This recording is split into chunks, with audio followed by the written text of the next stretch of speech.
안녕하세요. 사연에 빠지다의 DJ 민영입니다. 오늘도 두 가지 사연 준비되어 있으니 재미있게 들어주시고요. 구독과 좋아요 버튼도 잊지 말아주세요. 그럼 오늘의 사연 바로 시작해 볼게요. 안녕하세요. 이제 막 100일이 지난 아들을 키우고 있는 여자입니다. 아이 재워놓고 새벽에 틈틈이 사연을 적어서 보내봐요. 저는 나름대로 행복한 가정에서 태어났어요. 제가 유치원에 다닐 때까지만 해도 저희 아버지와 어머니께서는 사이가 좋으셨습니다. 다른 평범한 가족들처럼 놀러도 다니고 외식도 하고 주말이면 함께 시간을 가지며 보냈어요. 아버지는 회사원이셨고 몹시 바쁘셨습니다. 밤늦게 퇴근하고 돌아오시는 날이 많았고 가정주부였던 어머니께서는 살림이며 육아를 도맡아 하셨어요. 두 분은 점점 다투시는 날이 잦아졌고 주말마다 빠지지 않고 나가던 나들이도 줄어들기 시작했습니다. 두 분은 매일같이 언성을 높여 싸우셨어요. 너무 어릴 적 일이라 잘 기억은 나지 않지만 아버지께서는 물건을 던지거나 벽이나 가구를 발로 차시곤 하셨어요.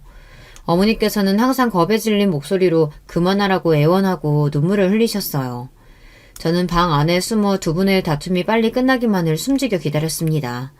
더 이상 저희 가족은 행복하지 않았고 집 안의 공기는 너무나 무겁게만 느껴졌습니다. 그러던 어느 날 학교를 갔다 돌아오니 어머니께서 커다란 가방에 짐을 싸고 계셨어요. 너무나 놀라 어머니께 지금 뭐 하시는 거냐, 짐은 왜 싸는 거냐 여쭤봤고 어머니께서는 집을 나갈 거니 너도 빨리 짐을 챙기라고 하셨습니다. 그 말에 저도 덩달아 아무것도 모른 채로 급하게 짐을 챙기기 시작했어요. 짐이라고 해봤자 당장 사용할 옷까지 몇 개뿐이었습니다. 그렇게 어머니의 손을 잡고 집을 나섰고 어머니께서는 더 이상 이 지긋지긋한 집구석에서는 못 살겠다며 울분을 토하셨습니다. 나중에서야 안 사실이지만 아버지께서는 외도를 하고 계셨다고 해요. 어머니께서 그 사실을 알고 몇 번이나 아버지를 추궁하셨지만 아버지께서는 불륜녀와의 만남을 멈추지 않았고 지친 어머니께서는 결국 이혼을 선택하신 것이었습니다. 당시만 해도 간통죄가 존재하던 시절이었는데 어머니께서는 고소를 진행할 돈도 지식도 없었어요. 합의 이혼을 해주는 대가로 아버지께 저와 둘이 살만한 아파트를 받아내셨어요. 양육권도 어머니가 갖게 되었고 아버지께서는 매달 약간의 양육비를 보내주기로 약속하셨습니다. 그렇게 저와 어머니는 둘이서 좁은 구축 아파트에서 함께 살기 시작했어요. 전에 살던 아파트와는 비교도 되지 않는 낡은 집이었지만 그래도 저는 상관없었어요. 매일 회사 일 하시느라 바빠 대화조차 제대로 하지 못했던 아버지보다는 저를 늘 돌봐주시던 어머니와 살게 된 것이 좋았거든요. 어머니께서는 평생을 집에서 살림만 하시던 분이라 갑작스레 하게 된 경제활동에 적응을 하기 힘들어 하셨어요. 식당 일, 청소부 일, 각종 허드렛 일을 가리지 않고 하다 결국 정착하신 것이 콜센터 상담원 일이었습니다. 하루 종일 전화를 걸어 인격모독을 해대는 진상 고객들을 상대하다 보니 어머니께서는 점점 심적으로 피폐해져 가셨어요. 술 없이 잠들지 못하는 날이 늘어갔고 제게도 자주 화를 내셨습니다. 그래도 저는 그런 어머니라도 좋았어요. 어머니가 제게 욕을 하셔도 손찌검을 하셔도 어머니께 예쁨 받고 싶었고 사랑받고 싶었습니다. 누가 뭐래도 당시 저에게는 세상에서 가장 소중한 사람이었고 기댈 곳이 어머니뿐이었으니까요. 그렇지만 어머니께서는 제게서 행복을 찾지 않으셨습니다. 어느 날부턴가 어머니께서는 집에 자주 남자를 데려오기 시작했어요. 저는 그럴 때마다 방에 들어가 문을 꼭 닫고 없는 사람처럼 행동해야 했어요. 어머니께서 가장 자주 데려오시던 남자는 가까이 다가가기만 해도 담배 쩐내가 진동하는 아저씨였는데요. 동네 술집에서 일하고 있었고 항상 술에 취한 상태였어요. 어머니께서는 제게 새아빠가 생기면 어떨 것 같냐 자주 물어보셨고 그럴 때마다 저는 이대로가 좋다, 새아빠 같은 건 필요 없다 대답했습니다. 너의 아빠가 필요 없을 수도 있겠지. 근데 난 남편이 필요해, 남편이. 어머니께서 술만 마시시면 제게 입이 바르고 닳도록 하시던 말씀이었어요. 아마 당시에 어머니께서는 심적으로 몹시 외롭고 지친 상태셨던 것 같아요. 그 아저씨와 어머니께서는 이혼하기 전 부모님처럼 하루가 멀다 하고 싸우셨어요. 아저씨는 바닥에 술병을 던지기도 하고 집에서 담배를 뻑뻑 피우기도 하고 어머니뿐만 아니라 제게도 자주 화를 내셨습니다. 만약 저 아저씨와 어머니가 재혼을 하게 된다면 난 저 아저씨한테 아버지라고 불러야 하는 건가? 생각만으로도 너무 끔찍한 상상이었고 제발 아저씨와 어머니가 하루빨리 헤어지기만을 바랬어요. 그러나 언제나 불안한 예감은 현실이 된다고들 하잖아요. 결국 어머니께서는 그 아저씨와 재혼을 결심하셨고 저는 그 사실이 몹시 절망스러웠지만 싫은 티를 낼 수가 없었습니다. 혹여나 제가 아저씨 마음에 들지 않는다면 어머니께서 절 버리실까봐 무서웠거든요. 우리 오랜만에 외식하자. 제일 좋은 옷으로 챙겨 입고 나와. 그러던 어느 날 어머니께서는 갑작스레 제게 외식을 가자고 하셨어요. 갑자기 무슨 일인가 싶었지만 영문도 모른 채 어머니를 따라 나섰습니다. 식당에서 저희를 기다리고 있던 것은 다름 아닌 아버지였습니다.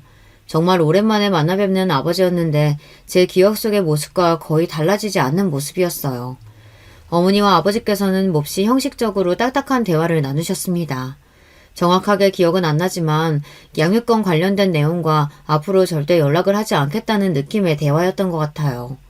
두 분은 음식에 거의 손도 대지 않으셨지만 저는 오랜만에 먹는 바깥 음식이 너무 맛있어서 허겁지겁 돈가스를 입에 우겨 넣었던 기억이 납니다. 그렇게 식사 자리가 끝나고 어머니께서는 제게 잘 지내라는 인사를 하셨어요. 잘 지내라니 그게 무슨 말씀이시냐, 설마 나를 버리는 거냐 어머니를 부여잡고 울었지만 어머니께서는 매정하게 제 손을 떼어내고 가버리셨습니다. 아버지는 그런 저를 보며 한마디도 먼저 입을 열지 않으셨어요. 어머니가 사라지고 나서도 한참 동안 울던 제가 조금씩 울음을 그치자 그제서야 저를 데리고 차로 향하셨습니다. 어린 제가 느끼기에 아버지께서는 꼭 기계 같았어요. 감정이 없는 로봇이요. 제가 여기서 더 울고 아버지를 귀찮게 하면 아버지도 어머니처럼 절 버리고 갈지 모른다는 생각이 들었습니다. 울음이 나올 것 같았지만 입술을 깨물며 꾹 참았습니다. 그렇게 차를 타고 집으로 돌아가는 내내 차 안에는 침묵만이 맴돌았어요. 아버지께서는 여전히 저와 어머니와 함께 지내던 그 집에서 살고 계셨어요. 제가 떠나기 전과 달라진 점이 있었다면 그곳에 어머니 대신 다른 여자가 있었다는 사실이었죠. 못마땅한 표정으로 저를 바라보던 그 여자 뒤에는 3살 난 여자아이가 저를 호기심 가득한 눈으로 쳐다보고 있었어요. 나중에서야 알게 된 사실이지만 역시나 예상했던 대로 어머니와 재혼을 하기로 한 그 남자가 결혼을 하고 싶으면 저를 떼내고 오라고 말했고 저와 그 남자 사이에서 고민하던 어머니께서는 아버지께 연락을 해서 저를 떠넘기셨던 것입니다. 아버지께서는 어머니와 이혼하시고 바로 상간녀와 결혼해 새 가정을 꾸리고 살고 계셨어요.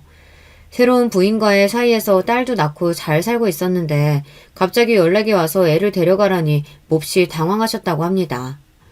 분명 이혼할 때 네가 데리고 살겠다고 하지 않았냐. 난 절대 못 키운다 딱 잘라 거절했지만 어머니께서는 당신이 안 데려가면 고아원에다 버리겠다. 양육권 다 포기할 테니 당신이 데려가서 알아서 키워라. 대신 앞으로 평생 동안 다시는 연락도 안 하고 없는 사람처럼 살겠다 말씀하셨다고 해요. 알고 보니 어머니께서는 이혼 후로 꾸준히 저를 핑계로 아버지께 돈을 빌려달라거나 어려운 일이 생길 때마다 연락하여 귀찮게 굴어오셨다고 합니다. 그 문제로 새로 결혼한 여자와도 많이 싸우고 있었고 이참에 아예 애를 데려오면 적어도 앞으로 연락하고 지낼 일은 없겠다 싶어 저를 맡기로 하셨던 것이었어요. 그렇게 저는 아버지와 새어머니와 그리고 이복 동생과 함께 살기 시작했어요. 당연히 새어머니께서는 저를 탐탁찮아 하셨어요. 그렇지만 저는 새어머니께 이쁨 받고 싶었고 단란해 보이는 가족 사이에 끼고 싶었습니다. 부모님께 예쁨 받고 싶었고 그래서 노력했어요. 언제나 새어머니께 살갑게 구려고 했고 동생도 잘 돌봐주려고 했습니다. 그렇지만 새어머니께서는 언제나 저를 못마땅하게 보셨어요. 둘이 두면 얘가 우리 애한테 무슨 해코지를 할지 모른다며 절대 저와 동생을 단 둘이 두지 않으셨습니다.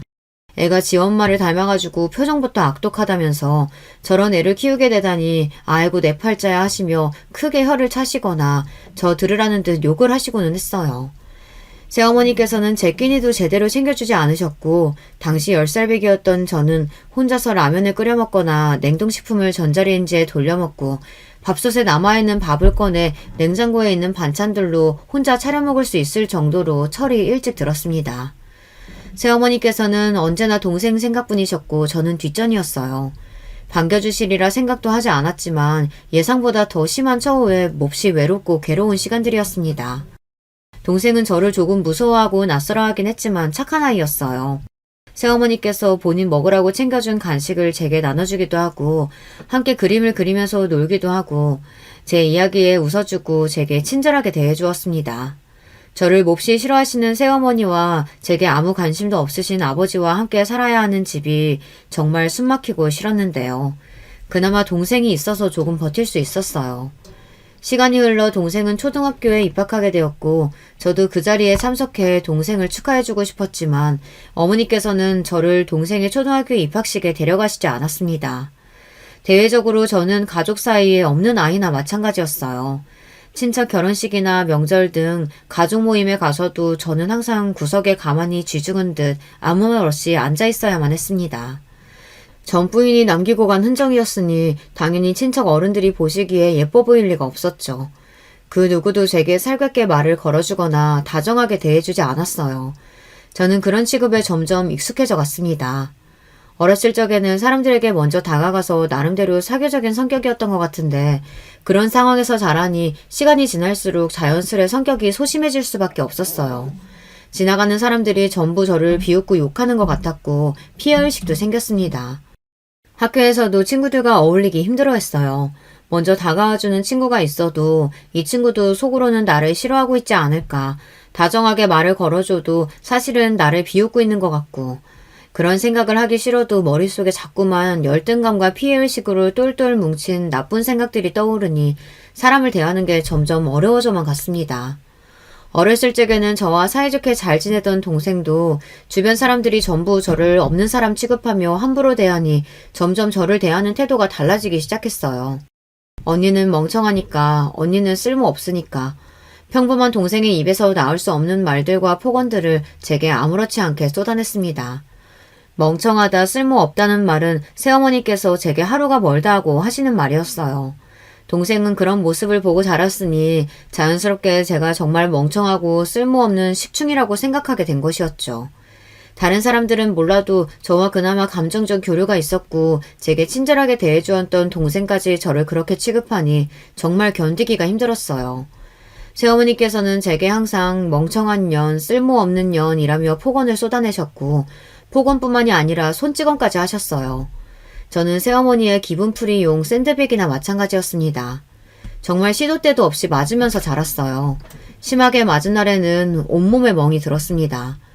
새어머니께서는 별것 아닌 일에도 전부 제 탓을 하셨어요. 오늘 회사 동료가 말을 마음에 안 들게 했다. 새로 산 옷에 뭘 묻혔다. 집에 오는 길에 재수없게 죽은지를 봤다. 안 좋은 일이 생기면 집에 돌아와 저부터 찾아 따기부터 날리셨습니다.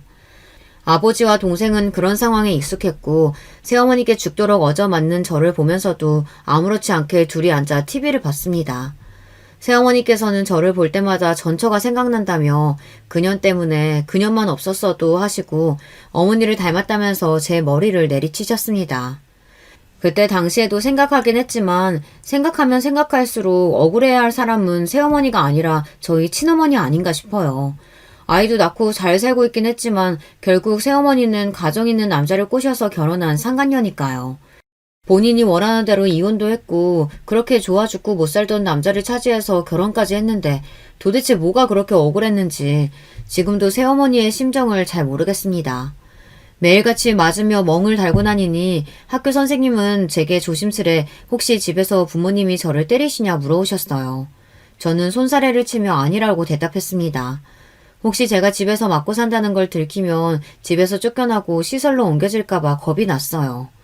맨날 맞고 살았어도 저는 그 집에 머물고 싶었습니다.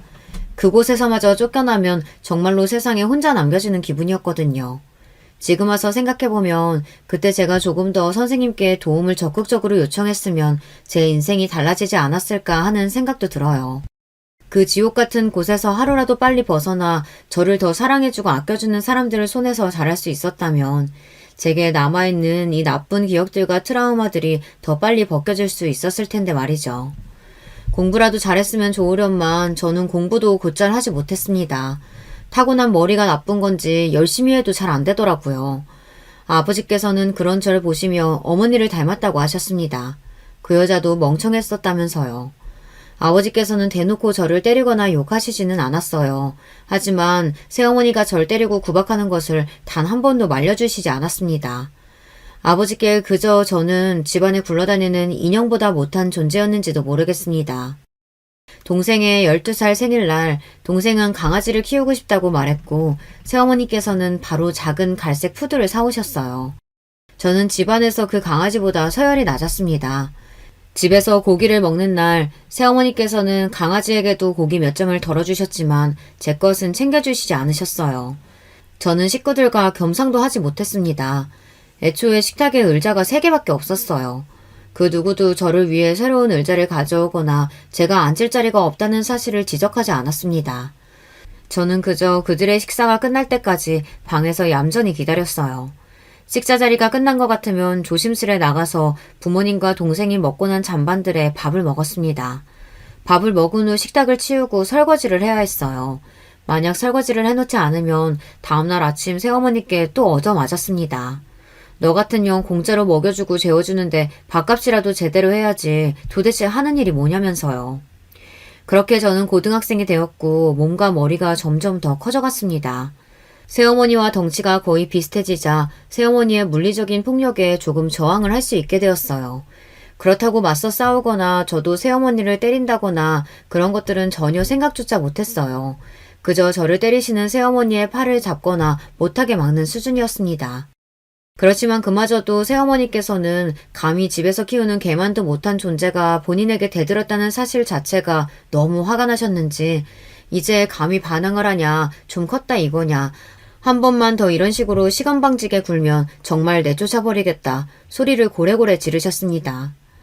그쯤부터는 제가 처해 있는 상황이 얼마나 불합리한 건지, 얼마나 반사회적인 환경에 처해 있는 건지 현실적으로 깨달을 수가 있었어요.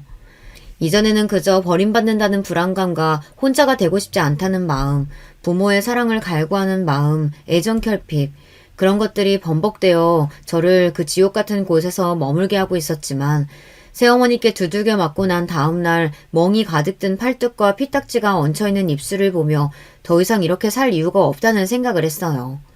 결국 그렇게 저는 집을 나왔습니다. 수중에 돈이 한 푼도 없었고 용돈 같은 것도 받아본 적이 없었기에 집에서 나오기 전에 무작정 새어머니의 지갑을 들고 나왔어요. 태어나 처음으로 해본 나쁜 짓에 가슴이 쿵쿵 뛰었습니다. 지갑 안에는 새어머니의 주민등록증과 신용카드 몇 개, 그리고 꼬깃꼬깃한 10,000원짜리 지폐 4-5개가 들어있었어요. 카드는 사용했다가는 바로 알림이 가거나 위치 추적이 될 테니 당장 사용할 수 있는 현금만 꺼내고 나머지는 우체통에 넣었습니다. 어디서 들은 건데 주민등록증이 들어있는 지갑은 우체국에서 배달을 해준다고 했거든요. 사실 그냥 쓰레기통에 처박아 버릴까 생각도 했지만 어린 마음에 새어머니가 지갑을 찾지 못한다면 날 절도죄로 신고하지 않을까 하는 말도 안 되는 생각을 했던 것 같아요. 집을 나오긴 했지만 당장 갈 곳도 없었고 처음에는 PC방으로 향했어요. 그곳에서 날이 저물 때까지 인터넷으로 재미도 없는 것들을 찾아보며 컵라면을 시켜 먹었습니다. 저와 같은 가출 청소년들이 주로 어디로 가는지 어디에서 모이는지 검색도 해봤어요. 그러나 제대로 된 정보는 나오지 않았고 밤이 늦어지자 PC방 직원이 제게 다가와 미성년자는 이제 나가야 된다며 저를 쫓아냈습니다. 갈 곳이 없었던 저는 찜질방으로 들어갔어요. 그날 이후로 며칠 동안 찜질방에서 먹고 자며 지냈습니다. 학교에도 말없이 나가지 않았습니다. 처음에는 누군가 나를 찾아오지 않을까, 경찰이나 학교에서 제 행방을 찾지 않을까 하는 일말의 기대도 했지만 찜질방에서 지내는 며칠 동안 그 누구도 저를 찾아오지 않았습니다. 저는 그 당시에 핸드폰도 없었어요. 저보다 훨씬 어린 동생은 핸드폰이 있었지만 저는 핸드폰을 가지지 못했습니다. 차마 부모님께 핸드폰을 사달라는 말씀조차 드리지 못했어요. 핸드폰은커녕 교복도 다 떨어질 때까지 입었는데 당연한 일이었죠. 애초에 핸드폰이 있을 필요성도 느끼지 못했습니다. 그 누구도 저한테 연락할 일이 없었을 테니까요. 찜질방에서 며칠 지내다 보니 저와 처지가 비슷한 것 같은 여자아이 한 명을 발견할 수 있었습니다. 그 아이는 제 또래처럼 보였는데요. 찜질방을 나가지 않고 며칠 동안 그 안에서 지내고 있었어요. 그 아이도 저를 보고 비슷한 생각을 했는지 먼저 말을 걸어왔어요. 당시 저는 또래 아이들뿐만 아니라 타인을 대하는 것이 몹시 어려웠거든요. 당황하면 말도 심하게 더듬고 남들이 보기에는 어딘가 모자란 애처럼 보였을 수도 있었을 것 같아요. 그렇지만 그 아이는 그런 저를 보고 비웃거나 이상하다 피하지 않았어요. 편하게 이야기를 나눠주었어요. 그 아이는 아버지와 단둘이 살던 아이였는데 아버지가 매일같이 술을 먹고 들어와서 본인을 때렸다고 했어요. 그러면서 제게 팔뚝과 허벅지에 흉터를 보여줬는데 벙뿐만 아니라 날카로운 것에 긁힌 것 같은 상처도 있었습니다. 그래도 성인이 될 때까지는 어떻게든 버텨보려고 했는데 얼마 전에 술에 잔뜩 취해 들어와서는 흉기를 들고 본인을 위협하기에 도저히 이대로는 안 되겠다 싶어서 도망쳐 나왔다고 했어요. 그때 도망쳐 나오지 않았으면 본인은 죽고 아버지는 깜빵에 갔을지도 모르겠다며 웃는데 웃는 얼굴이 웃는 게 아니더라고요. 일단 살기 위해 도망쳐 나오기는 했는데 가진 돈도 없고 어디로 가야 할지 몰라 찜질방에서 지내고 있다고 했어요. 그 이야기를 듣고 저도 제 상처들을 보여주며 제 이야기를 해주었습니다. 모든 이야기를 들은 친구는 어떻게 그런 나쁜 사람이 있을 수 있냐며 본인의 일처럼 화내주었어요. 본인은 어렸을 적부터 어머니가 없이 자라서 어머니에 대한 환상이 조금 있었는데 꼭 모든 어머니가 착한 건 아니구나 하면서요. 그러면서 그 친구는 자기가 여기서 며칠 동안 지내면서 들은 이야기가 있는데 우리 같은 처지의 아이들이 모여서 살 수 있는 아지트 같은 공간이 있다면서 혹시 괜찮다면 같이 거기를 가보지 않겠냐고 얘기를 꺼냈습니다. 처음에는 솔직히 조금 무서웠어요. 좋은 아이 같기도 했지만 혹시 이게 날 납치하려는 수법이면 어떡하지? 나를 납치해서 인신매매를 하거나 장기 밀매를 하려는 속셈은 아닌가 싶었거든요. 제 그런 걱정이 얼굴에 나타났는지 친구는 웃으며 본인도 이야기를 듣긴 했는데 혼자서는 겁나서 못 가고 있었던 거라며 너랑 둘이 같이 가면 그래도 나쁜 짓은 안 당할 것 같아서 이야기를 꺼내는 거다 말해주었어요. 그 말에 저도 조금 더 용기가 났고 그렇게 저와 친구는 아지트를 향했습니다. 아지트는 겉으로 보기에는 평범한 빌라의 옥탑방이었는데요. 가출 청소년들이 모여서 사는 곳이었어요. 다행히도 남자들은 아무도 없었고 한 대학생 언니가 그 모임의 장이라고 했습니다. 그 언니는 가정폭력의 피해자였고 미성년자의 나이로 가출해서 돈을 모아 이 옥탑방을 샀고 그 뒤로 본인과 같은 상황에 처해 있는 아이들이 지낼 보금자리를 제공해주고 있다고 했어요. 솔직히 처음에는 가출패민이 뭐니 하면서 삐뚤어진 아이들끼리 모여서 술을 마시거나 담배를 피며 못된 짓을 하는 곳이지 않을까 지레 짐작했었는데요. 그곳에서 지내는 아이들은 다들 너무나 착하고 멀쩡한 바른 친구들이었습니다. 다들 집을 나올 수밖에 없었던 기구한 사연이 있었어요. 한 친구는 다리가 저렸는데 어머니가 의자로 다리를 내려치며 장애인을 만들었다고 했어요. 심지어 새어머니도 아니고 친어머니였는데 심한 알코올 중독자였다고 합니다. 한 친구는 새아버지가 자꾸 몰래 훔쳐보고 못된 짓을 하려고 해서 도망쳐 나온 것이었고 참다 못해 어머니께 그 사실을 말씀드렸는데도 네가 좀 참으라며 새아버지의 성희롱을 방관했다고 했어요. 참 이 세상에 나만 불행한 줄 알았는데 나보다 더 어려운 상황에서 자란 아이들이 많았구나 싶었습니다. 그곳에서 저는 성인이 될 때까지 공부도 하고 일도 하며 지냈어요. 지금도 그 대학생 언니와 저를 그곳에 데려가준 친구에게는 고마운 마음입니다. 그 긴 시간 동안 가족들은 그 누구도 저를 찾지 않았어요. 그때 저는 인정할 수밖에 없었습니다. 가족들에게 저는 키우는 개만도 못한 존재였다는 사실을요. 키우던 개가 집을 나갔어도 그렇게까지 아무런 관심이 없지는 않았을 거예요. 아지트에서 함께 지내던 한 친구의 도움으로 미용 일을 배워 미용사를 시작했어요. 미용 일은 어려웠지만 제 적성에 잘 맞았어요. 어느 정도 돈이 모이자 아지트에서 나와 자취를 시작했고 그렇게 꾸준히 돈을 모으며 일을 하다 보니 정식으로 미용사 이름표도 달고 다른 사람들처럼 나름대로 멀쩡하게 번듯하게 살게 됐어요. 함께 일하는 미용실 동료 소개로 만난 남편과도 이야기가 잘 통해서 결혼 이야기를 나누게 되었고요. 그렇지만 차마 제가 살아왔던 환경에 대해서는 솔직히 말할 수가 없었습니다. 부모님께서는 이혼하셨고 새어머니께 맞고 자랐으며 집에서는 개만도 못한 취급을 받았다고. 그 사실을 전부 알게 되면 남편이 저를 떠나버릴 것 같았어요. 그래서 저는 거짓말을 했습니다. 일찍이 부모님 두 분 모두 돌아가시고 혼자서 자랐다고요. 남편은 그 이야기를 듣고 얼마나 고생이 많았냐며 이제는 본인이 가족이 되어주겠다고 말해주었어요. 남편을 속인 것 같아 미안하고 찝찝한 마음이 들기는 했지만 당시에는 잘한 선택이라고 생각했습니다. 결혼을 한다고 해서 부모님께 연락을 드리고 싶지도 않았고 남편을 소개시켜드리고 싶지도 않았어요. 알고 보니 남편도 새어머니 밑에서 자란 사람이었어요. 친어머니께서는 남편이 어렸을 때 일찍 이혼하시고 연락을 끊고 산 지 오래였고 10살 때부터 새어머니 밑에서 자랐다고 했습니다. 남편은 남동생이 한 명 있었는데 둘 다 새어머니 친자식이 아니었어요. 새어머니께서는 재혼 후 자식을 낳지 않으셨고 남편과 남동생을 친자식처럼 여기며 키우셨습니다. 새어머니께서는 비록 배 아파 낳지는 않았지만 둘은 가슴으로 낳은 자식이라며 지금껏 단 한 번도 친자식이 아니라고 생각해 본 적이 없다고 하셨어요. 같은 새어머니인데도 이렇게 다를 수가 있구나 싶었고 부모님께서 이혼을 했는데도 이런 화목하고 행복한 가정에서 사랑을 받으며 자랐다니 속으로 남편이 많이 부러웠어요. 시부모님께서는 부모 없이 자라서 얼마나 힘들었냐며 이제부터 우리를 친부모처럼 생각하고 살자 말씀해 주셨고 사실상 거의 부모 없이 자란 거나 마찬가지였지만 시부모님의 말씀에 조금 양심이 찔리기는 했습니다. 어찌됐든 제 친부모님들은 두 분 다 멀쩡히 살아계셨고 저를 나름대로 키워주신 새어머니께서도 마음만 먹으면 연락을 드릴 수 있었으니까요. 나쁜 의도는 없었지만 제 신분과 출신을 속인 것이니 마음이 편할 리가 없었습니다. 그렇지만 이제 와서 모두 사실 거짓말이었다. 부모님이 두 분 다 계신다 사실을 밝힐 수는 없었어요. 결국 그렇게 혼주석을 비운 채 결혼식이 진행되었어요. 결혼을 하고 나니 정말 제가 가족이 생긴 것 같은 기분에 참 신기했습니다. 평생 동안 외톨이로 살 줄로만 알았는데 맘 편하게 기댈 수 있는 내 편이 생기게 되었고 그 사실만으로도 마음이 많이 안정되었어요. 가족이라는 울타리가 주는 안정감이 이렇게 크구나 싶었습니다. 그렇게 행복하고 안락한 결혼 생활을 보내던 와중 도련님께서 결혼을 하시게 되었어요. 상대 여자는 저와 동갑이었고 도련님보다 5살 연상이었습니다. 저와 다른 점이 있다면 조건이 몹시 좋은 여자였다는 사실이었어요.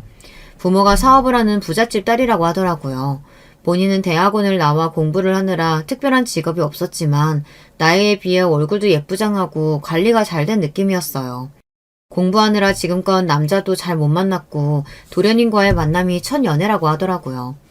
상견례 자리에서 처음 만나게 되었는데 듣던 대로 성격도 몹시 싹싹하고 밝고 사교적인 여자였어요. 소심한 저와는 다르게 첫 만남부터 낯선 사람에게 말도 잘 붙이고 활발해 보였습니다. 그런 동서에게 첫눈에 호감이 갔고 도련님께서 결혼할 여자를 참 잘 골랐다고 생각했어요. 그렇게 도련님의 결혼은 문제없이 착착 진행됐고 무사히 시까지 올렸습니다.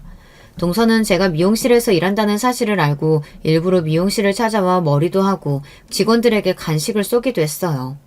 부잣집 딸이라 그런가 매사에 통도 크고 시원시원한 성격이었습니다. 주변 지인들에게 미용실 소개를 시켜주기도 하고 동서 덕분에 저를 찾는 손님이 꽤 많이 늘었어요. 그런 동서에게 참 고마운 마음이었습니다. 함께 살던 친구를 제외하고는 마땅한 또래 친구가 없었던 저는 동서와 빠르게 사이가 가까워졌어요.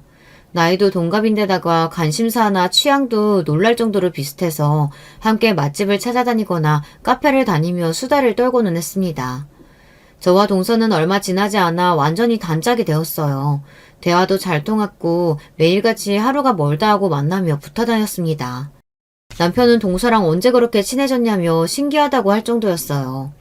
가까이 지낼수록 동서는 성격도 화끈하고 정말 친구로서 좋은 사람이었어요. 저보다 본인 형편이 더 넉넉하니 밥도 잘 샀고 입이 떡 벌어질 정도로 비싼 선물도 자주 사주고는 했습니다. 저도 그런 동서에게 직접 만든 반찬을 가져다 주거나 좋은 물건이 들어오면 꼭 하나씩 빼서 챙겨놨다가 동서에게 건네주고는 했어요.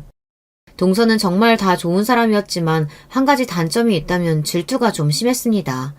지나가는 예쁜 여자들을 보며 흉을 보는 것이 일상이었어요. 저 여자는 코 했네, 눈을 했네, 들고 있는 가방이 짝퉁이네. 도련님 주변의 여자들도 다들 하나같이 싸 보인다느니 뒷담화를 했습니다. 본인보다 조금이라도 더 잘나 보이는 사람이 있으면 까내리기 급급했습니다. 지금 와서 돌이켜보면 동서 눈에 제가 모든 면에서 동서보다 모자랐기에 저와 그렇게 친하게 지낼 수 있었던 것 같아요. 어디 하나라도 동서가 저보다 못한 면이 있었다면 제게 그랬듯 다른 사람에게 저를 질투하며 뒷담화를 했겠죠. 그저 작은 단점이라고 치부하기에는 조금 큰 문제였지만 당시에는 친한 친구가 생겼다고 생각해서 동서 비위 맞추기 급급했던 것 같아요. 혹여나 제가 말 한마디 잘못해서 동서 기분을 상하게 하거나 사이가 어색해지고 싶지는 않았거든요. 그렇게 동서와 가까이 지내던 어느 날 저는 술을 잔뜩 마시고 그동안 숨겨왔던 제 가정사를 동서에게 이야기하게 되었어요. 새어머니께 가정폭력을 당하고 가출해 가출 청소년들과 모여 살았던 이야기. 어머니 아버지 둘 다 멀쩡히 살아계시는데 시댁 식구들에게 고아인 척 속이고 있다는 이야기. 누가 들으면 그것 좀 속이는 게 뭐가 나빠서 그러냐 말할 수도 있겠지만 저는 거짓말을 했다는 사실이 계속 마음에 걸렸던 것 같아요. 계속해서 누군가에게 털어놓고 싶었는지도 모르겠습니다. 모든 이야기를 들은 동서는 본인의 일처럼 몹시 안타까워하며 너무 힘들었겠다. 그래도 그동안 잘 버텼다. 비밀은 지켜줄 테니 걱정하지 마라. 저를 다독여줬고 저는 그날 이후로 동서에게 더 깊은 친밀감을 느끼게 되었습니다. 그 뒤로도 저와 동서는 꼭 붙어 다녔어요. 꼭 든든한 지원군이 생긴 것 같다고 생각했습니다. 어려운 일이 생기면 털어놓기도 하고 서로 정말 친한 단짝 친구처럼 소중한 존재라고 생각했어요. 하지만 그런 생각은 저 혼자만의 생각이었던 것 같아요. 동서가 변하기 시작한 것은 제가 동서에게 임신 소식을 알렸을 때부터였습니다. 저와 남편은 결혼하고도 꽤 오랫동안 아이를 가지지 않았었어요. 저는 결혼하기 전부터 아이를 갖는 것에 부정적인 입장이었습니다. 제가 자라온 환경 탓에 좋은 부모를 보고 자라지 못했으니 저 스스로가 좋은 부모가 되어 아이를 잘 키워낼 자신도 없었고 사랑을 잘 해줄 자신도 없었어요. 남편도 저를 고아라고 알고 있었기에 아이를 잘 키울 자신이 없다는 제 마음을 이해했고 당신이 원하지 않는다면 꼭 아이를 가질 필요가 없다고 말해주었습니다. 그렇게 저희는 딩크족으로 살기로 했어요. 딩크족 아시죠? 자녀 없이 부부 둘 다 일을 하며 돈을 버는 가정을 말해요. 그렇게 번 돈으로 부부끼리 맛있는 것도 먹고 좋은 곳으로 여행 다니며 사는 가정이요. 동서와도 아이 이야기를 했었는데 동서도 아이를 가질 생각이 없다고 했어요. 동서는 어떻게 이런 것마저 잘 맞냐며 몹시 좋아했고 우리 아이 없이 친구처럼 같이 늙어가며 함께 재미있게 살아보자는 이야기도 했습니다. 그렇지만 피임을 철저히 했는데도 갑작스럽게 임신이 되었어요. 그런데 그 사실을 동서에게 알리니 반응이 영 떨떠름했습니다. 형님, 애 안 가지려던 거 아니었어요? 나한테 딩크족으로 산다고 했잖아요. 원래 그럴 생각이었는데 우리도 전혀 예상하지 못했던 임신이야. 그렇지만 생긴 걸 어쩌겠어. 생명을 지울 순 없잖아. 동서는 알겠다며 전화를 끊어버렸고 몹시 기분이 상한 것 같았어요. 서로 딩크족으로 살자며 친구처럼 늙어가자고 했는데 제가 배신을 했다고 생각해서 그런 건가 싶었습니다. 그래도 잠시 그런 거겠지. 시간이 지나면 괜찮아지겠지 했는데 아무리 시간이 지나도 동서의 태도는 변하지 않았어요. 동서와 저는 원래 자주 만나 나들이도 하고 식사도 자주 함께 했었는데요. 이제는 식사는커녕 전화 한 통이나 문자조차 제대로 답장을 해주지 않았습니다. 그뿐만 아니라 저를 거짓말쟁이 취급하며 매사에 거짓말하며 사는 사람이라고 애초부터 애 가질 생각 아니었냐.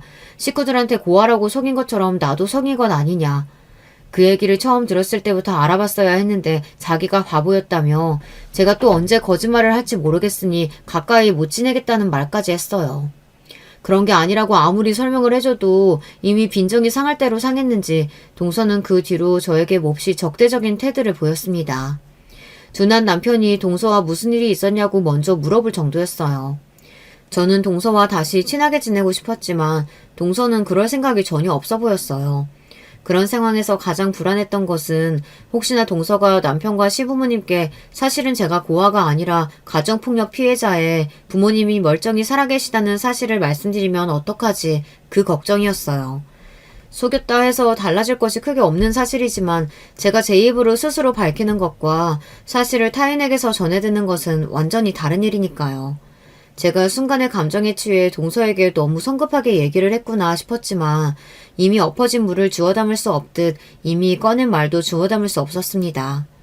그렇지 않아도 임신 초기에 입덧도 심하고 컨디션도 오락가락한데 동서까지 신경 쓰려니 몸이 정말 안 좋았어요. 자주 쓰러지기도 했고 병원도 안방처럼 들락날락 거렸습니다. 예전 같았으면 병원 문턱이 닳도록 병문안을 왔을 동서는 코빼기도 빚지지 않았어요. 그러던 어느 날 오랜만에 동서가 직접 저를 보러 병원에 찾아왔어요. 저는 너무나 반가운 마음이었습니다. 드디어 마음을 좀 풀어주나 싶었어요. 동서는 제게 율무차를 주며 임산부한테 율무가 좋다고 하더라. 두고두고 많이 마시라고 많이 사왔다고 말했습니다. 선물을 받으니 그동안 동서에게 서운했던 마음이 눈 녹듯 사라지는 기분이었어요. 동서도 같이 한잔하고 조금 있다 가라고 동서를 붙잡았는데 동서는 바쁘다며 선물만 놓고 사라졌고 혼자서 율무차 한 잔을 끓여 먹으려던 참이었습니다. 당신 지금 뭘 마시는 거야? 그거 율무차야? 병실 안으로 들어서던 남편은 놀란 얼굴로 제게서 컵을 빼앗아 들었어요. 왜 그러냐고 묻자 남편은 이거 정말 율무차냐고 재차 확인하더니 이걸 왜 먹고 있냐고 묻더라고요. 그래서 동서가 방금 와서 선물해줬다. 임산부한테 율무가 좋다고 하더라 말하자 남편은 기가 차다는 표정으로 율무는 임산부가 피해야 할 음식이라는 사실을 말해주었습니다. 너무 놀라서 그럴 리가 없다. 동서가 기껏 날 생각해서 사준 선물인데 당신이 잘못 알고 있는 거 아니냐 되물었지만 정말 율무는 임산부가 먹어서는 안 되는 음식이었어요. 남편은 전부터 동서 도대체 왜 그러냐, 진짜 싸우기라도 한 거냐, 아무리 그렇다고 임산부한테 안 좋다는 음식을 이렇게 많이 바리바리 싸들고 왔다니 진짜 웃기는 여자라면서 열을 올렸습니다. 전 그런 남편에게 동서가 일부러 그랬을 리 없다. 아마 헷갈렸던 걸 거다. 애써 동서 편을 들어주었어요. 그렇게 얼마 뒤 동서에게 전화가 왔고 율무차는 잘 먹고 있냐고 물어보길래 임산부한테 율무가 안 좋은 거라더라. 동서가 잘 모르는 것 같아서 말해준다고 하니 동서는 몹시 당황스러워하며 바로 전화를 끊어버렸어요. 그때 느낌이 좀 이상하더라고요. 그 뒤로 배가 점점 불러왔고 가족 행사 등에 참여해도 임산부에게 일을 시키는 사람은 없었습니다. 원래 저와 동서가 둘이 나눠하던 일들이 전부 동서 차지가 되었어요. 저는 동서와 계속 잘 지내고 싶었지만 동서는 저를 몹시 미워했습니다.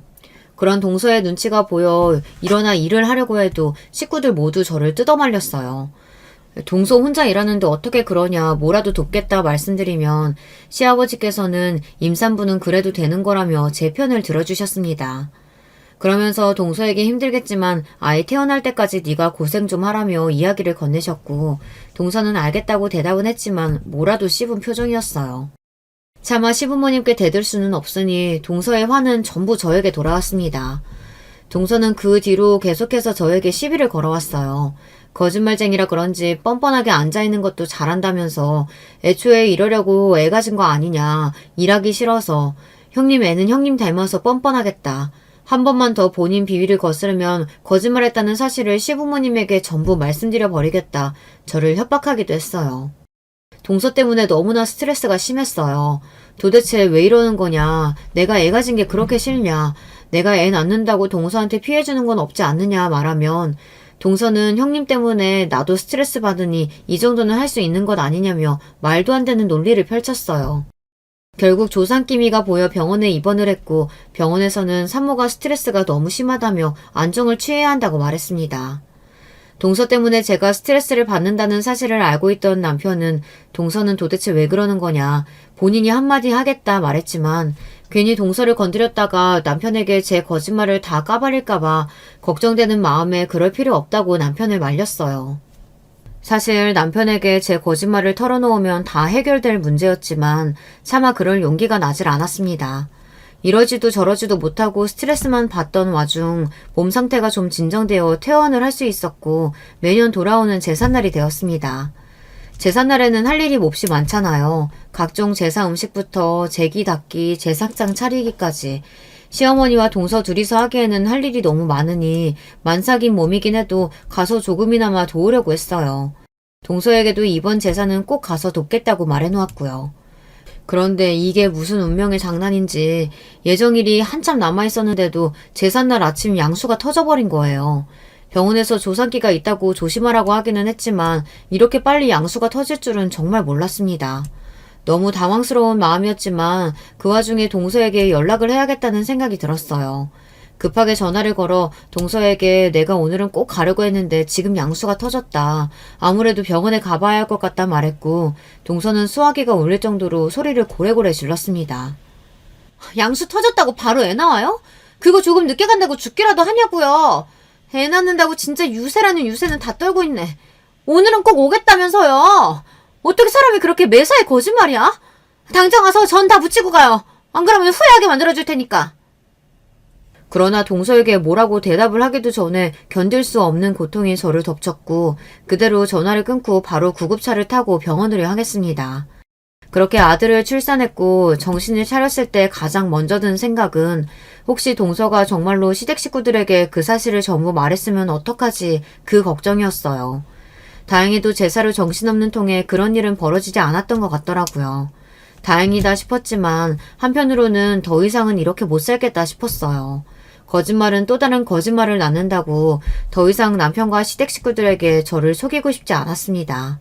시어머님과 동서는 제사 뒷정리를 하느라 못 왔다고 했고 시아버님과 남편이 아이를 안고 들어와 너무나 고생했다며 장하다 저를 칭찬해 주셨어요.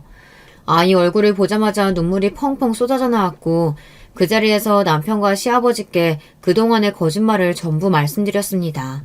사실 저 고아 아니다. 부모님 두 분 다 멀쩡히 살아계신다. 근데 그동안 말할 용기가 없었다. 새어머니한테 맞고 자랐다. 집안에서 거의 내다 버린 자식이었다. 남편도 새어머니 밑에서 자랐는데 너무 행복해 보여서 부러웠다. 동서에게 이 사실을 털어놨는데 임신한 후로 계속 이 사실을 식구들에게 말해버리겠다고 협박했다. 같이 자식 없이 살자고 했으면서 어떻게 배신할 수가 있느냐며 나를 나쁜 년 취급했다. 너무 스트레스 받고 힘들었다. 틈만 나면 나한테 거짓말쟁이다. 나 같은 여자 밑에서 자랄 자식이 불쌍하다. 오늘도 아침에 양수가 쳐졌다고 전화하니 그거 좀 늦게 낳는다고 안 죽는다며 소리를 고래고래 질렀다. 도저히 이렇게는 못 살겠어서 지금 다 말씀드리는 거다. 속에서 너무 죄송하다. 줄줄이 제 속마음을 털어놓고 나니 정말 속이 뻥 뚫린 듯 시원했습니다. 제 이야기를 모두 들은 시아버지께서는 잠시 무언가를 생각하시는 듯 하더니 한숨을 푹 쉬고 입을 여셨어요.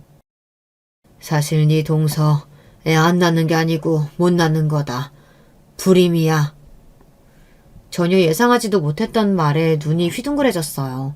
게다가 그 뒤에 나온 말은 더더욱 충격적이었어요. 그리고 이혼 경력이 한 번 있었단다. 전 남편하고는 의부증 때문에 헤어졌대. 우리도 결혼 후에 알게 됐다. 알고 보니 동서는 도련님과 결혼하기 이전에 한 번 결혼을 했던 적이 있었어요. 공부하느라 연애라고는 한 번도 못 해봤고 남자라고는 도련님이 처음이라더니 그 모든 것들이 다 뻔뻔스러운 거짓말이었던 겁니다. 결혼 후 아이 이야기에 반응이 너무 과하길래 영 이상하다 싶어 조사를 좀 해봤더니 불임에다가 이혼 경력이 있었던 거예요. 질투가 심한 사람이었기에 전 남편을 쥐잡듯 잡았고 전 남편은 동서처럼 심한 을부증 환자와는 도저히 못 살겠다며 이혼을 했던 것이었습니다. 모든 사실을 알고 난 도련님께서는 당연히 이건 사기 결혼이다, 이혼하겠다 선언했지만 동서는 도련님의 바지가랑이를 잡고 매달리며 제발 용서해달라, 당신을 너무 사랑해서 그런 거다. 절대 당신한테는 그런 이상한 짓 안 하겠다. 평생 고분고분 내조 잘하며 살겠다 매달려서 결국 참고 살기로 했던 것이었습니다. 그래서 그동안 제게는 그렇게 불같이 굴었음에도 시댁 식구들과 도련님께는 얌전한 강아지처럼 내내 하며 말을 잘 들었던 것이었고요. 시아버지께서는 이제 정신을 좀 차리고 사람 됐나 싶었더니 뒤로는 그런 짓을 하고 있을 줄은 정말 몰랐다며 이제 더 이상 참고 사라질 이유가 없다, 이혼시키겠다 말씀하셨어요. 이야기를 전해들은 도련님 또한 몹시 화를 내시며 바로 사기 결혼으로 이혼 소송에 들어갔습니다. 알고 보니 동서는 전 남편과 헤어질 때도 이혼 소송으로 돈을 많이 썼다고 하더라고요. 변호사 선임 비용에도 돈이 많이 깨졌는데 위자료까지 거액을 물어줘서 친정에서 그 돈을 다 내줬다고 했어요. 동서는 이번에 소송하면 절대 집안에서 도와주지 않을 거라며 제발 소송 없이 이혼해달라, 합의 이혼해주면 조용히 사라지겠다 싹싹 빌었지만 도련님께서는 결국 소송을 걸었고 전해 듣기로는 변호사도 없이 혼자 나왔다고 하더라고요.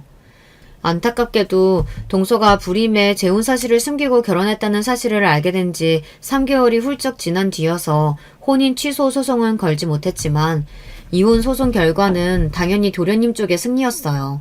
그래서 거액의 위자료를 받게 되었습니다.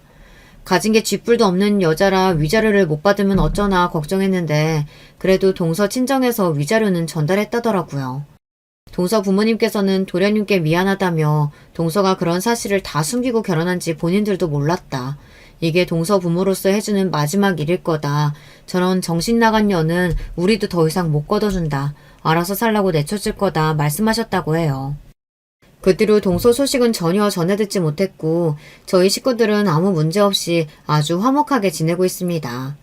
솔직히 아이를 처음 가졌다는 걸 알게 됐을 때 임신한 기간 내내 정말 불안했어요. 제가 좋은 엄마가 될 수 있을까에 대한 확신도 가지지 못했는데 옆에서 동서가 저를 많이 힘들게 했으니까요. 스스로 거짓말을 했다는 것에 계속해서 죄책감이 느껴지기도 했고요. 그렇지만 이제는 모든 문제가 해결되었고 모든 사실을 숨김없이 다 밝혔고 시댁 식구들은 그런 저를 아무런 편견 없이 받아들여 주었습니다. 제 품 안에 안겨 잠든 아들을 볼 때마다 걱정했던 것이 무색해질 정도로 요즘은 너무나 행복한 기분뿐이에요. 제가 사랑을 받지 못하고 자란 만큼 아들에게는 사랑을 넘치도록 듬뿍 주며 키우고 싶습니다. 앞으로도 좋은 아내 그리고 좋은 엄마가 될 수 있도록 노력하며 살아가겠습니다. 부디 우리 가족의 앞날, 특히 사랑하는 우리 아들의 앞날에 항상 행복만이 가득하길 바라며 이 글을 마치겠습니다. 안녕하세요. 저는 경기도 부천시에 거주하고 있는 40대 여성이에요. 저는 오늘 제가 겪어본 경험담을 풀어보고 싶어서 사연에 빠지다 문을 두드리게 되었는데요. 결혼하기 이전에 제가 살아온 길은 단순한 듯 복잡하였던 것 같아요.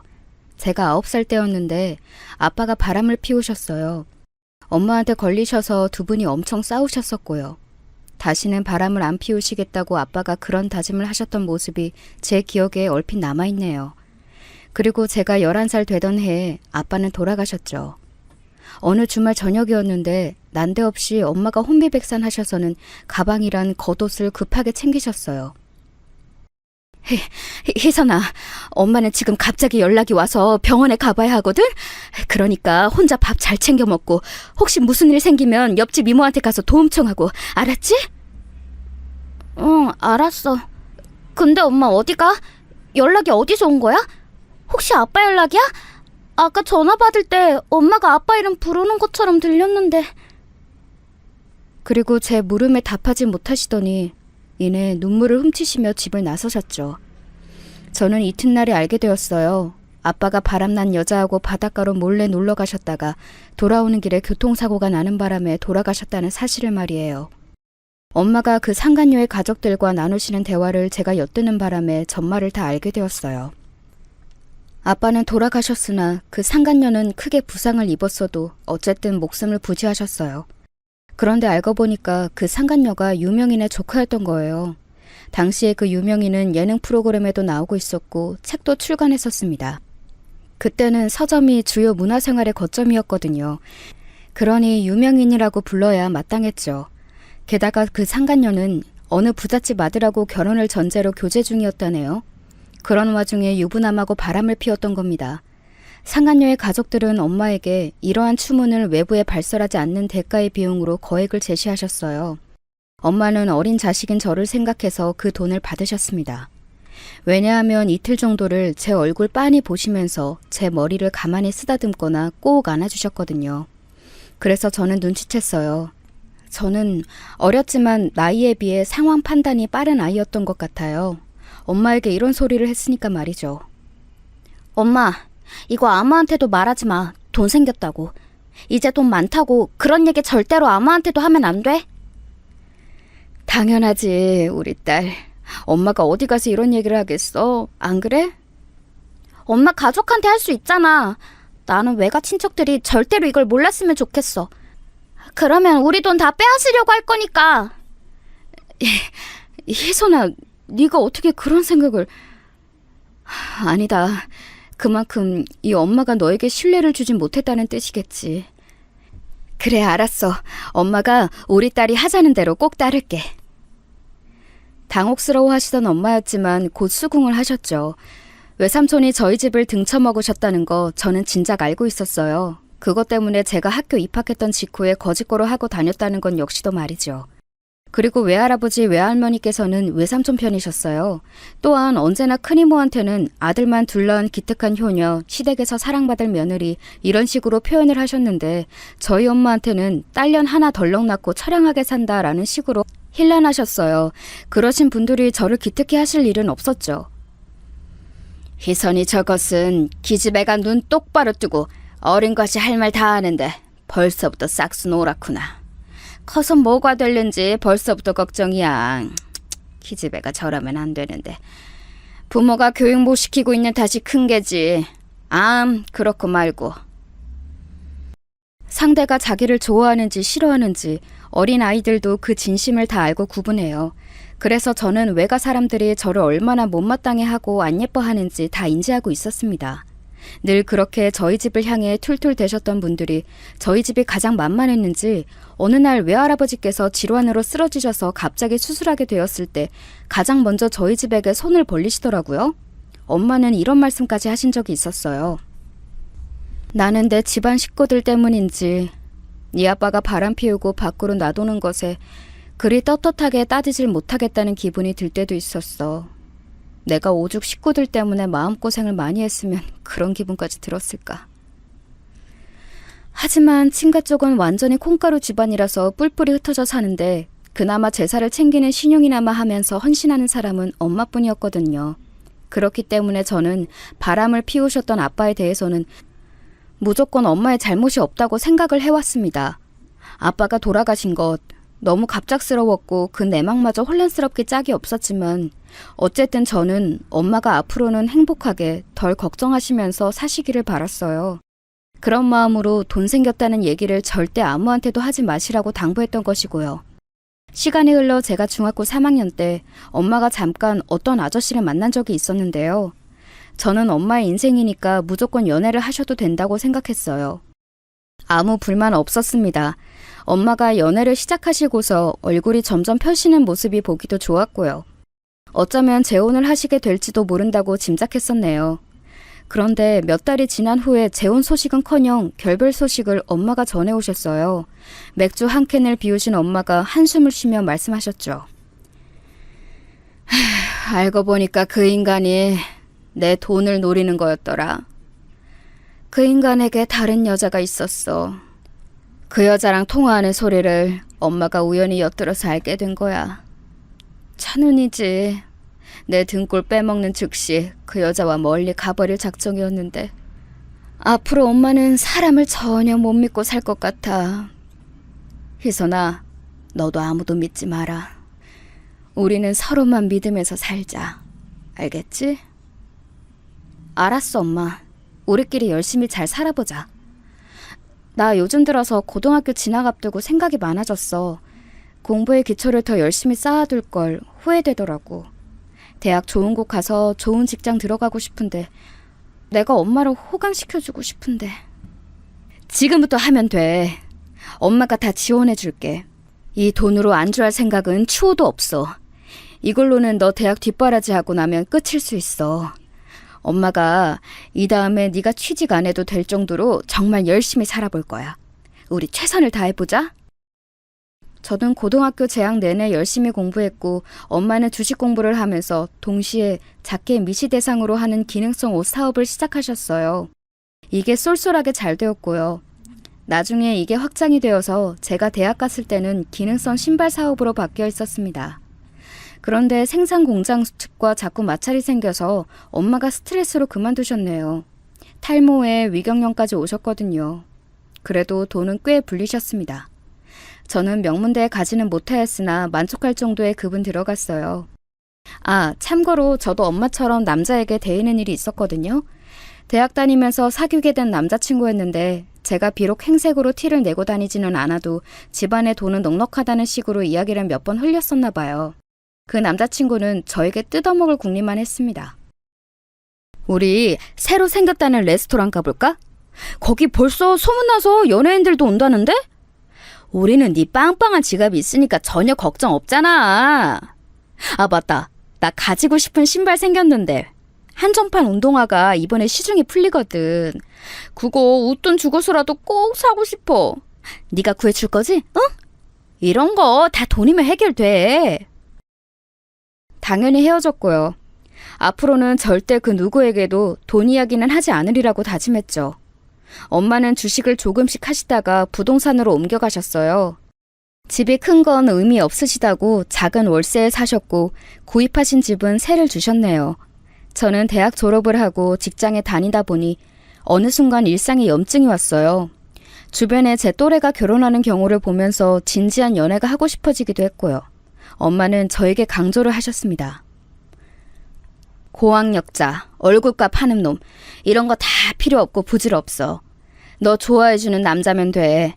벌이가 부족하고 외모가 별로라도 너 하나만 보고 바람 안 피우는 외골수면 그게 괜찮은 남자인 거야.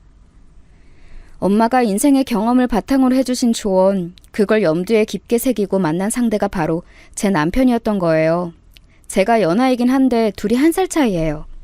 마치 동갑 친구나 다름없어서 연애 초반부터 재미있게 지냈어요. 괜찮은 남자를 만나기 힘들 거라고 생각했던 저의 우려를 깨부셔준 게 남편이었어요. 남편 성격이 외향적인 것과는 거리가 멀어요. 그래서 남편이 표현을 대놓고 하지 않아서 답답할 때도 있었는데 허세 부리는 것보다는 나았죠. 저는 성격이 활발한 편이라서 남편이 저랑 있으면 주변이 밝아지는 느낌이라 좋다고 그랬어요. 오빠, 나를 보면서 나댄다, 까분다, 시끄럽다 이렇게 말하지 않고 발랄해서 좋다고 말해줘서 늘 고마워. 내가 진짜 자존감이 바닥을 쳤었는데 오빠 덕분에 회복한 것 같아. 사랑하는 여자가 제잘거리는데 그걸 보고 안 좋게 생각이 들 수가 있어? 나는 그게 오히려 신기한데? 지금까지 단 한순간도 네 언행이 과하다고 생각한 적 없어. 에너지 넘쳐서 항상 보기 좋다고 생각했을 뿐이야. 제가 남편이 너무 좋아서 먼저 결혼 의사를 드러냈고 얼마 후에 남편이 깜짝 프로포즈를 준비하면서 저희의 결혼이 급물살을 타게 되었어요. 남편과 결혼하면 반드시 부가적으로 딸려오는 것이 있었죠. 네, 바로 시댁이었습니다. 시부모님 두 분께서는 별거 하셨다가 합치신 경우라고 했어요. 그것도 한 번이 아니라 2번씩이나요. 도합 6년 정도를 아예 떨어져 지내신 전적이 있다는 것을 결혼 준비하면서 처음 알게 되었습니다. 헉! 오빠, 아버님, 어머님이 별거를 하신 적이 있다는 것 정도로만 어렴풋이 나는 알고 있었는데 그게 한 번이 아니라 2번이었어? 게다가 6년을 떨어져 지내신 거면 꽤 긴 기간이었잖아. 그래도 용케 이혼은 안 하셨네? 지금은 우리 누나가 외국 나가서 살고 있지만 그런 지 몇 년 안 됐으니까. 그 이전까지 부모님 일은 누나가 다 챙기고 신경 써서 솔직히 나는 잘 몰라. 내 생각에는 그냥 이혼이라는 2글자에 아주 보수적인 분들이라서 끝내 그것만은 피하신 것 같아. 지금은 각방 쓰시면서 별 대화도 안 하시지만 아무튼 별탈 없이 무난하게 잘 지내셔. 저는 그때 시부모님이 아주 신중하고 조심스러운 분들일 거라고 제멋대로 판단을 내렸던 듯 싶어요. 제가 같은 여자라서 그런가 괜히 선입견이 있어서 시어머니께서 왠지 시아버지의 잘잘못을 감싸주셨을 것만 같았고 보살로 살아오셨을 것 같았고 그런 생각을 했었습니다. 하지만 지금 생각해보니까 그때 제가 남편하고 결혼하고 싶은 마음이 앞서서 판단력이 흐려졌었던 것이죠. 각방 쓰면서 별 대화도 안 나누는 부부를 향해 무난하다고 평하는 게 말이 되나요? 참나, 지금 생각하면 너무 어이가 없는 발언인데 그때는 정말 제가 콩깍지가 씌어서 심각하게 짚어보지도 않았던 게 스스로가 황당하네요. 아무튼 저나 남편이나 자취를 하였기 때문에 연애하는 동안 부득이하게 제가 시부모님과의 접점 하나 없이 지내왔다 보니까 그저 남편을 통해 뜨문뜨문 들은 대로 짐작을 할 따름이었죠. 그리고 마침내 시어머니를 직접 뵙게 되었던 날이었습니다. 오호! 우리 잘난 왕자님을 누가 데려가나 했더니 이렇게 생긴 아가씨였구나! 사진보다는 인물이 별로 덜하네요. 사진으로 봤을 땐 얄쌍하고 귀여워 보이더니 지금 이렇게 보니까 삶아놓은 단호박 같아. 하여간 요즘 휴대폰 카메라가 너무 거짓말을 잘해가지고 도통 믿을 수가 있어야지. 네? 왕자님이요? 삶아놓은 단호박이라고요? 어머, 너무 그렇게 놀란 표정 지을 건 없는데? 그만큼 정감이 간다는 뜻이에요. 우리 재현이가 그러는데 아가씨네 집안이 아주 정감이 넘친다면서요? 그래서 나도 아가씨 보자마자 정감이 가서 말이나 한번 편하게 붙여봤네요. 아, 그러시구나. 감사합니다. 그런데 저희 집안이 정감이 넘친다는 게 무슨 의미인지 여쭤볼 수 있을까요? 아이고, 저런 고급 은유를 못 알아듣는구나. 집에 돈이 부족해서 정만 있을 것 같다고. 가난한 집들은 서로 지지고 볶고 살게 되어 있으니까 좋게 보자면 정감이 넘치는 거지. 아, 말은 내가 바로 놔도 되지? 너 이름이 뭐더라? 희선? 무슨 희선이니? 본관이 어디니? 네? 저 윤희선인데요. 파평 윤씨이고요. 아, 윤씨. 내가 옛날에 식당 차리기 전까지 중마고우로 지냈던 친구가 윤씨였는데 아우, 얼마나 사람 바가지를 잘 긁어놨는지 모른단다.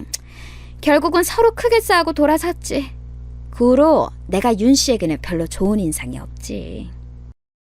그날 너무 얼떨떨할 수밖에 없었던 것이 제가 막연하게 머릿속에서 그려오고 상상해왔던 시어머니의 이미지와 실제 상황은 무척이나 달랐습니다.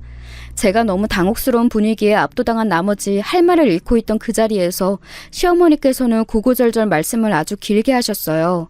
여자가 결혼하고 나서 지켜야 할 덕목에 대한 내용들이었던 것 같아요.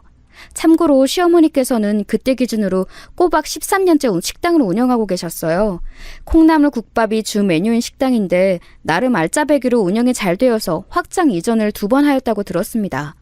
그런데 주변의 직장인들이 주된 손님층이기 때문에 식당이지만 특이하게 휴무일 하루가 주말에 있어요. 일요일마다 식당이 쉽니다. 그리고 시어머니께서도 평일에만 식당을 거의 나가시고 토요일에는 출근은 안 하세요. 그렇기 때문에 제가 더더욱 연애하면서 그 식당을 가볼 일이 없었던 거예요. 첫 대면 때 제가 솔직히 시어머니의 언행에 살짝 기분이 상했었는데 며칠 후 시어머니의 초대로 남편과 함께 토요일에 그 식당을 갔었어요. 그리고 이때 기분 전환이 됐었죠. 시어머니께서 그곳 직원분들께 저를 며느리라고 소개하셨거든요. 여러분, 여기 주목! 이쪽 아가씨가 우리 며느리. 곧 우리 아들하고 결혼식 올릴 거야. 다들 의무적으로 결혼식 참가하는 거 알죠? 잉? 앞으로 종종 우리 며느리 보게 될 테니까 보면 잘들 인사해주고 그렇게 지내요. 잉? 어머님, 갑자기 제 소개를 그렇게 해주시면 당황스러운데. 안녕하세요. 저기 앞으로 모두 잘 부탁드립니다. 제가 어리둥절해서 얼떨결에 그곳 직원분들께 인사를 해버렸는데 솔직히 그게 싫지는 않았어요. 갑자기 뭔가 인정받는 느낌이었다고나 할까요? 그 순간에는 그런 느낌이었어요. 일전에는 시어머니께서 되게 무례하고 막말을 쉽게 뱉으시는 분 같아서 기분이 좀 심란했는데 이번에 뵙고 나니까 역시 장사는 보통 기세로 할 수 있는 게 아니다. 식당 운영을 하시다 보니까 기세가 강해지신 것을 내가 무례하신 분이라고 여긴 거구나. 이런 식으로 생각이 바뀌더라고요. 시부모님께서 별거를 하시던 때에 시아버지께서 마련해 두셨던 집이 있었어요. 시댁과 먼 거리의 위치는 아니었고요. 그 당시에 가격이 너무 좋게 나와서 시아버지께서 무리를 하셔서라도 구입을 하셨던 집이었다네요. 생각지도 못하게 저희 부부가 그 집에 들어가서 살게 되었어요. 발단은 남편이 부서 이동을 하게 되면서 다른 지역 사무실로 아예 거점까지 옮기게 되었는데 여기가 그 집하고 멀지 않았어요. 고속도로 타면 20분 안에 갔거든요. 거기에다가 제가 직장에서 새로 오신 상사분 때문에 너무 큰 스트레스를 받고 있었기에 남편하고 의논을 해본 끝에 결혼하면서 제 일을 그만두기로 가닥을 잡았죠. 저는 외주로 일감받아서 재택으로 근무를 몇 달 하다가 새로운 그 동네에서 사는 게 적응이 다 되고 나면 그곳에서 정식으로 출퇴근을 할 일자리를 구해볼 작정이었습니다. 모든 게 일사천리로 진행되는 것 같아서 좋았어요. 엄마 또한 제가 괜찮은 짝 만나서 결실을 맺는다는 것에 크게 기뻐하셨고요. 우리 딸은 엄마보다도 훨씬 100배 1000배로 더 결혼생활 잘할 거야. 엄마보다 늘 똑똑하고 야무진 딸이었으니까. 우리 희선이 언제 이렇게 다 커서 결혼까지 하게 되었는지 감개무량하구나. 그런데 정말로 결혼 자금을 엄마가 그렇게까지 안 보태줘도 괜찮은 거야? 그럼 당연히 괜찮지. 오빠도 그 회사에서 정년 채울 생각은 절대로 없다고 그랬고 길면 3년 정도 더 다니면서 경력 쌓고 난 뒤에 다른 곳으로 옮겨갈 계획이라고 강조했거든. 우리는 당장에 그 어떤 돈이나 풍요로운 환경 이런 게 필요가 없는 상황이야. 우선 시부모님께서 내어주신 그 집에서 1년 지내보고 그 다음에 변화를 주든지 할래. 결혼하면서 엄마의 도움을 딱히 받지는 않았어요. 저는 직장 다니면서 받은 월급을 꼬박 다 모을 수 있는 조건이었으므로 현금도 꽤 있었고 대출 나오는 것에 걸릴 게 없는 조건이었으니까요. 제가 연애하면서 늘 금전적으로 아쉬워하지 않았으므로 남편은 저희 집에 어느 정도 유복할 거라고 짐작은 하고 있었는데요. 남편이 구체적으로 물어본 적이 없었고 저도 대충 엄마가 예전에 옷이랑 신발 사업하신 적 있다라는 정도로만 알려준 게 다였어요. 물론 엄마의 노후 준비는 다 되어 있으니까 걱정 말라는 언질은 결혼 이야기 나왔을 당시에 다 해주었습니다. 엄마가 사시는 집에 남편이랑 연애하면서 2번 같이 찾아간 적이 있었고요. 저는 그런 시간들을 다 보내왔는데도 남편이 워낙 이런 쪽으로 않게 물어보고 저 또한 결혼 확정을 짓고 나서야 시부모님에 대해 자세히 알게 되었을 정도로 시댁에 관심 없이 지내왔었으니 좀 안일하게 생각을 하고 말았어요. 예를 들어 시어머니께서 저희 집안을 낮잡아 보실 줄은 몰랐던 것이죠. 결혼식장에서 저희 엄마를 보시고는 시어머니께서 크게 우시셨습니다. 아이고야! 장사하느라 꽤 오래 유행가 담을 쌓고 지내다가 이제 좀 세상 사는 거 들여다보고 사는 저도 사돈보다는 감각이 뛰어나네. 요즘에 한복 대여 같은 게 얼마나 잘 나오는데 세상에나 하나뿐인 딸 결혼식에 그렇게 입고 오셨어요? 시어머니께서는 진심으로 웃겨 죽겠다는 듯 배까지 잡고 깔깔 웃으셨는데요. 엄마하고 저는 그냥 잠시 얼어붙어 있었어요. 엄마는 그날 옛날에 외할머니께서 직접 지어주신 한복을 입고 계셨어요. 제가 대학을 재학 중이던 때에 외할머니께서는 돌아가셨습니다. 암이었는데 너무 늦게 발견을 하셨어요. 엄마는 외할머니께 돈 이야기를 밝히셨었죠. 그러자 외할머니께는 조금도 놀라지 않고 미소만 지으셨어요. 그랬구나. 돈이 꽤 있을 거라고 짐작은 했어도 내색은 안 했다. 너에게 미안한 점이 있어서 내가 그랬나 보다. 나에게 돈 쓰지 마라. 그리고 네 아버지, 네 형제들에게도 쓰지 마라. 너는 네 딸에게만 그 돈을 써. 이게 내 유언이야. 죽음에 가까워져 보니 가족 중에 나와 가장 가까웠던 존재가 너였음을 내가 이제야 안다. 나를 용서해라. 생각지도 못한 외할머니의 대답을 들으신 엄마는 오열하셨고 뒤에 서 있던 저도 숨죽여 울었었네요. 엄마의 표현에 따르자면 그 한복은 외할머니께서 엄마에게 선수 주셨던 유일한 선물이나 다름없다고 했습니다. 그러니 하나뿐인 딸의 결혼식에 꺼내 입으셨던 거예요. 비록 최신 디자인이나 색감의 한복은 아니었으나 고상하고 절제된 매력이 있었습니다. 그런 한복을 시어머니께서 한껏 비웃으시니 정말 어처구니가 없었죠. 안사돈께서는 겉으로 보이는 것만 보고 그 가치를 판단하며 평가하시나 봅니다. 저는 저희 딸이 앞으로 자기 시어머니 옆에서 많은 인생의 지혜를 배우는 며느리가 되기를 바라는 입장으로서 지금 안사돈의 언사에 무척 실망하고 말았다는 말씀을 도저히 안 드릴 수가 없군요. 어머, 세상에나 뭐 그렇게 무게를 잡고 말씀을 다 하세요? 저는 그저 사돈께 친근하게 다가가려는 마음에 유쾌하게 가고 싶어서 그렇게 밝게 말씀을 드린 거예요. 뭐든지 지나치면 안 하느니만 못하다는 말을 안사돈께서도 잘 알고 계시리라고 믿습니다. 듣는 이의 기분이 유쾌해야 비로소 그것이 유쾌하다고 표현할 수 있는 게 아닐까요? 그러면 지금 사돈께서는 제가 실언을 했다고 돌려 까시는 건가요? 나 원참 가벼운 농담 하나도 못 드리겠네요.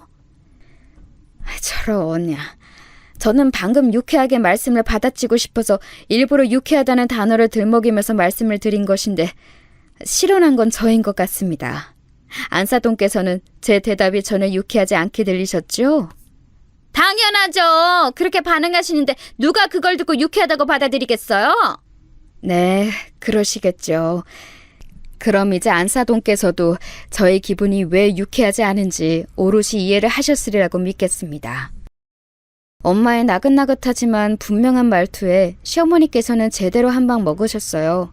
순간 한 걸음 뒤로 주춤 물러나시더라고요. 제가 조용하지만 강한 엄마와 꿀먹은 벙어리가 되신 시어머니를 번갈아 쳐다보고 있을 때였어요. 마지막을 장식하는 것도 엄마의 순서였죠. 모쪼록 앞으로 저희 딸 잘 부탁드리겠고 오늘 일정도 잘 마무리 지었으면 좋겠습니다. 이왕이면 유쾌하게요.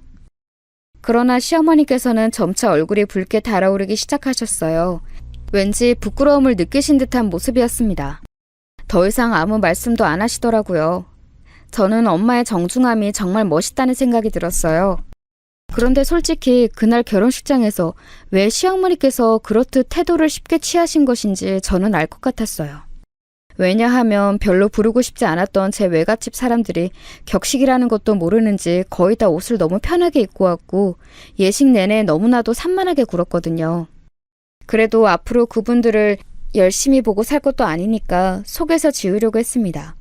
하지만 신혼여행 다녀와서 며칠 지나지 않았을 때 시어머니로부터 그걸 가지고 꼬투리를 잡혔어요. 예, 너는 어쩜 집안 사람들이라고 있는 것들이 죄다 똑같이 수준이 낮아 보일 수가 있니? 나 그날 식장에서 보고 얼마나 기가 막히고 코가 막혔는지 모른단다. 거기 식구들 중에서 명문대 나온 사람 하나라도 있니? 대기업 다니는 사람은? 글쎄요, 제가 활발하게 교류를 하면서 살아온 게 아니라서요. 어디 대학 나와서 어디 직장 다니는지까지는 잘 모르겠네요. 죄송해요. 친인척들과 별로 안 친하게 지냈구나. 하기사 서로에게 엉겨붙을 만한 건덕지가 딱 봐도 없을 것 같더라. 콩고물이라도 떨어지는 사이여야 한 집안 사람들끼리도 붙어먹을 유대감이 생기는 거야. 그런데 너네는 너랑 네 엄마 딸랑 둘이 전부이고 돈이고 뭐고 내세울 것도 없고 그나마 네가 4년제 대학 나와서 부지런히 취업한 거 하나가 업적이구나. 저는 제가 잘못 들었나 싶었습니다. 이제 회사로 출퇴근을 안 하니까 제가 시간 쓰는 게 여유가 있어서 기껏 시어머니의 식당까지 발걸음을 해보았건만 손에 주전부리 들고 방문한 제 처지가 갑자기 우스워졌어요. 제가 사온 주전부리 꾸러미를 손으로 뒤적거리시다가 시어머니께서 그걸 카운터 뒤편에다가 휙 집어던지시는 걸 보고 제 입이 떡 벌어졌죠. 헉! 어머님, 그걸 왜 던지세요? 저기에 쿠키도 있는데 던지시면 그런 거 다 박살나요. 박살이 좀 나면 어떤다고 그러니? 너도 네 엄마 따라서 있어 보이는 척하며 고상 떨고 싶어서 그래? 네?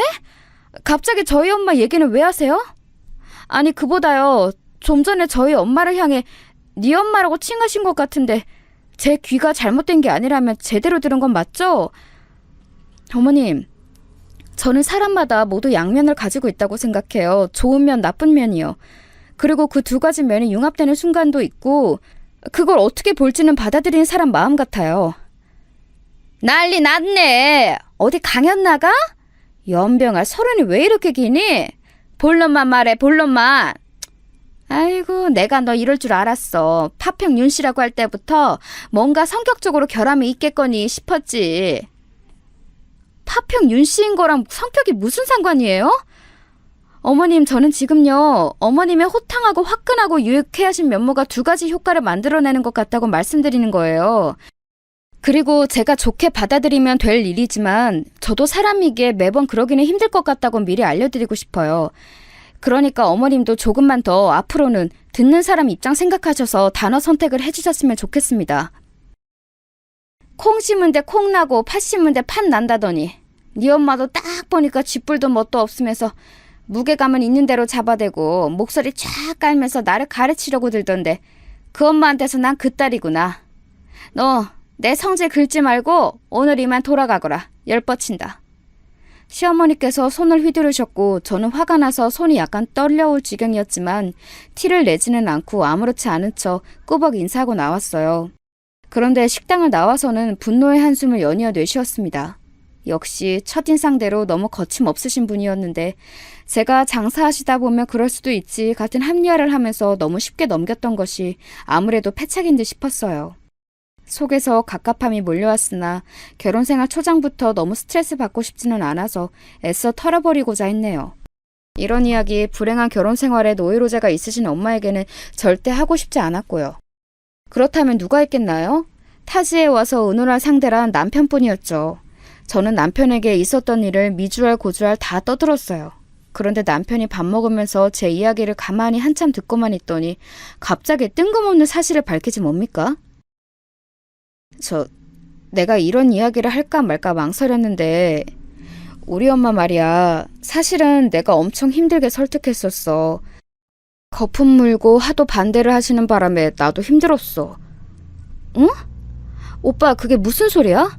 어머님을 힘들게 설득했다니? 오빠 지금 설마 우리 결혼 이야기 하는 거야?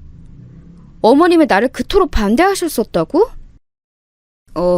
내가 네 이야기를 쭉 드렸는데 결사 반대를 하셨어. 아예 잘 사는 집안에 잘난 여자를 데려오든가 아니면 아예 종처럼 순응하며 고분고분하게 며느리 노릇하고 식당 일 도와줄 여자를 데려오든가 양자택일을 하라면서 난리를 치셨지. 잘난 것도 아니고 순한 것도 아닌 여자를 왜 데리고 오냐면서 하등 쓸모가 없다고 하셨어. 그런데 내가 이 여자 아니면 그냥 독신으로 살게요 라고 했더니 마지못해 허락을 하시고는 너 한번 데리고 오라고 하셨던 거야. 남편의 말을 들으면서 속이 아주 꽉 막히는 듯한 느낌이 들었습니다. 저는 이도저도 아니니까 시어머니께서 얼마나 저를 눈엣 가시로 얄밉게 보셨겠나요? 그러 숨겨진 비화를 알고 나니까 왠지 시어머니께서 느끼고 계실 기분이 뭔지 짐작이 가더라고요. 당신께서는 오랜 부부관계 불화를 딛고 버텨내면서 식당을 차려 성공적으로 운영해오신 멋진 신여성인데 쥐뿌리 개뿌리 아무것도 없는 저희 엄마가 옛날 한복 입고서는 전혀 기죽지 않고서 고상하게 말씀을 하시니까 너무 꼴보기 싫으셨을 거예요. 게다가 저희 외갓집 식구들이 결혼식장에서 행색이며 태도이며 너무 별로였으니 점수는 계속 깎일 수밖에 없었겠죠. 아, 진짜 어이가 없고 답답하네. 근데 오빠는 이런 이야기를 아예 알려주지 말든가 처음부터 알려주는가 했었어야지. 내가 미리 알려준다고 해서 뭐가 달라져? 그런 건 아니잖아. 난 그냥 엄마가 괴팍하게 구셔도 네가 너무 도발적으로 반응하지 않았으면 해서 그런 마음에 지금 알려주게 된 거야. 엄마가 지금은 그러셔도 시간이 좀 지나면 달라지실 거고 너에게도 마음을 여실 테니까 조금만 기다려봐. 상대가 자기를 너무 마음에 안 들어 했다는 전말을 듣고도 아무렇지 않을 수 있는 사람이 몇이나 되겠어요? 일단 저는 아니었어요. 그 이후로 계속 신경이 쓰여서 미치겠더라고요. 차라리 말씀 한마디도 안 하시고 집 밖에서 담배만 피우시는 시아버지가 편하게 느껴질 정도였습니다. 시어머니를 어떻게 대해야 할지 너무 민망하고 어색했어요. 그런데 저의 이런 고민을 눈치채기라도 하신 걸까요? 시어머니께서 저에게 먼저 이런 연락을 해오셨어요. 요즘이 식당이 가장 바쁠 시기도 아니고 그래서 내가 우리 집안 세 식구인 우리 며느리하고 시간을 좀 같이 보내면서 가까워지면 좋겠다는 생각이 들더구나. 정말이세요, 어머님? 그렇게 말씀해 주셔서 정말 감사해요. 저도 지금 일감이 그렇게 많지 않아서요. 오후에 언제든지 시간 낼 수 있어요. 어머님, 저 아직 이 동네를 잘 모르는데 어디 근교에 좋은 카페 같은 데 있으면 같이 갈까요? 바깥 나들이는 나중 순번으로 미루고 내실부터 다져야지 않겠니?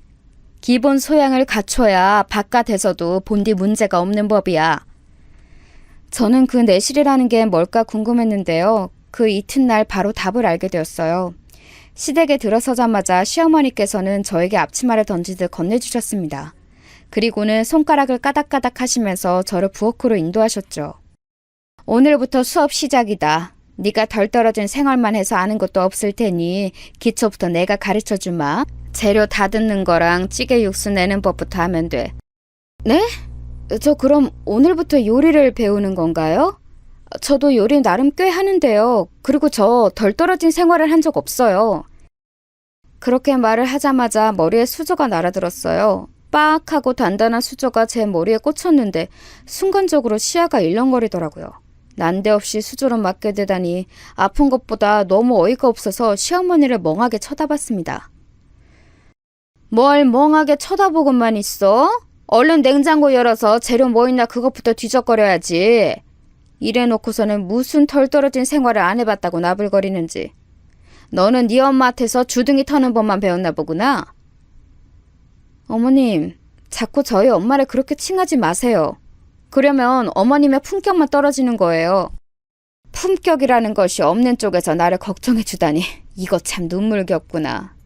나는 너랑 네 엄마처럼 뭣도 없으면서 물에 빠지면 주둥이만 동동 떠다닐 것 같은 부류가 제일 한심해.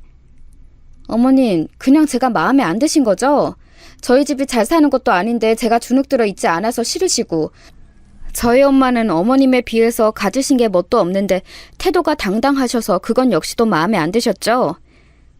제가 아예 대놓고 직구로 여쭤봤어요. 그랬더니 시어머니께서 전곡을 딱 찔렸다는 듯이 헛기침을 뱉으시더니 엄포를 놓으셨어요. 네가 얼마나 잘하는지에 따라서 내가 네 엄마를 사돈이라 칭할지 계속 네 엄마라고 칭할지 달려있는 거야. 네가 앞으로 잘해야 돼. 알았니? 글쎄 어머님, 얼마나 잘하는지라는 기준이 어머님 마음이시니까 제가 그걸 맞출 수 있을지 없을지는 모르겠습니다. 저는 짜증이 난 나머지 톡 쏘듯 대답을 해버렸는데 시어머니께서는 어이가 없으시다는 듯 혀를 끌끌 차시는 모양이었어요. 그걸 쳐다보고 있기도 싫어서 저는 도중에 고개를 획 돌려버렸고요. 그리고 며칠 뒤 토요일 아침부터 시어머니께서 저를 식당으로 호출하셨어요. 직원 한 분이 팔을 갑자기 다쳐서 결근하셨는데 저보고 나와서 일손 좀 보태라는 것이었죠. 아, 네, 제가 오늘 별일이 없어서 금방 출발할 수 있을 것 같아요. 아직 오빠는 자고 있는데 깨워서 준비 마치는 대로 같이 갈게요. 왕자님은 더 꿈나라 헤엄치게 냅둬. 일은 너만 오면 되는데 왜 그렇게 생각이 짧으니? 한 주 내내 회사 다니느라 개고생한 자기 남편이 너는 불쌍하지도 않나 보다. 집에서 판판히 놀다가 컴퓨터만 몇 번 만지면 그걸로 일 끝나는 네가 하긴 뭘 알겠니. 그러니까 식당 나와서 제대로 일 좀 체험해봐. 진짜 그 말씀을 따르기가 싫더라고요. 사람 말이 아다르고 어다르고 하는데 그런 식으로 말씀을 하시니까 있던 의욕마저 사라지는 기분이었어요. 그거 꾹 참고서 제가 식당으로 가봤습니다. 그런데 설거지거리가 너무 많더라고요. 어머님, 제가 이걸 혼자 어떻게 다 해요? 식기세척기가 있다고 하지만 제가 혼자 이거 다 1차 세척을 해서 넣어야 하는 거잖아요. 혼자서는 안 돼요. 한 사람 옆에 더 있어야 돼요. 너는 해보지도 않고 다짜고짜 안 된다는 말부터 하는구나. 이 비루한 근성 좀 보소. 그렇게 주둥이 털 시간에 접시 한 개라도 더 닦아. 정 힘들어서 도움 필요하면 네 엄마 불러다가 같이 일하든가.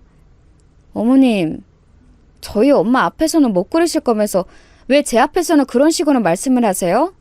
저를 상처 주고 제 길을 꺾으시려는 모양인 것으로 보이는데 굳이 그러지 마세요. 사장이 나를 훈계하고 가르치는 일꾼은 이 식당에서 내가 처음 봤다.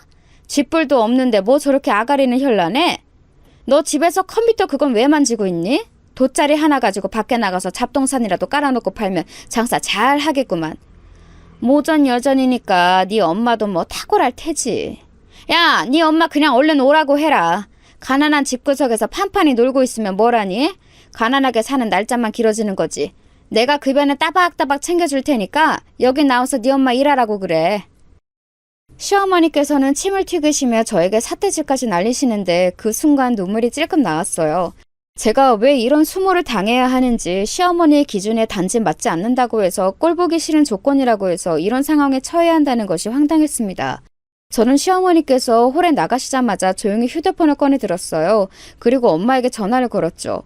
엄마, 주말인데 뭐해? 나는 지금 시어머니 식당에 나와 있어. 일손 도와달라 하시길래 흔쾌히 나왔는데 나 혼자 설거지 다 하라고 떠무시더라. 그리고 나한테 자꾸 네 엄마라고 하면서 엄마를 펌마셔서 가난한 집구석에 있지 말고 여기 나와서 일해나 하라고. 시어머니가 엄마를 겨냥해서 그렇게 말씀을 하시는데 나 진짜 너무 황당하고 서러워서 안 되겠어. 그냥 뒤집어 엎을래. 여태 그런 일이 있었어? 네 성격상 이게 절대 일회성이 아닐 것 같은데? 우리 딸 거기 딱 기다려. 그렇게 나를 와달라고 하는데 가줘야지. 내가 거기로 지금 출근한다. 눈물을 닦으면서 얼떨결에 서름을 토해내고 말았는데 엄마의 대답을 듣고 나니까 정신이 확 들더라고요. 지금 이게 어떻게 되는 건가 싶어서 초조해졌습니다. 얼마나 지났을까 시어머니께서 이쪽에 들어와 보셨다가 바로 기함을 하셨어요. 아직 이것밖에 안 해놨냐고 저에게 역성을 내시려던 순간 바깥쪽에서 직원분들이 웅성웅성하는 소리가 들려왔습니다. 그 작은 소란이 이질적이었던지라 시어머니는 걸음을 옮기셨고 저도 뒤따랐어요. 다름이 아니라 식당 앞 출입구 앞에 바로 주차한 때문이었는데요. 그게 문외한이 보더라도 엄청나게 비싼 외제차였기 때문에 모두의 이목이 주목된 것이었어요. 시어머니께서 호들갑을 떠셨죠. 아니 세상에, 이 동네까지 저런 비싼 차가 들어왔어? 돈이 엄청나게 많은 사람인가 보네. 우리 식당에 밥 먹으러 온 모양인데 이게 웬일이니? 차를 조금만 뒤로 빼서 주차해달라고 말해야겠다. 저기, 응?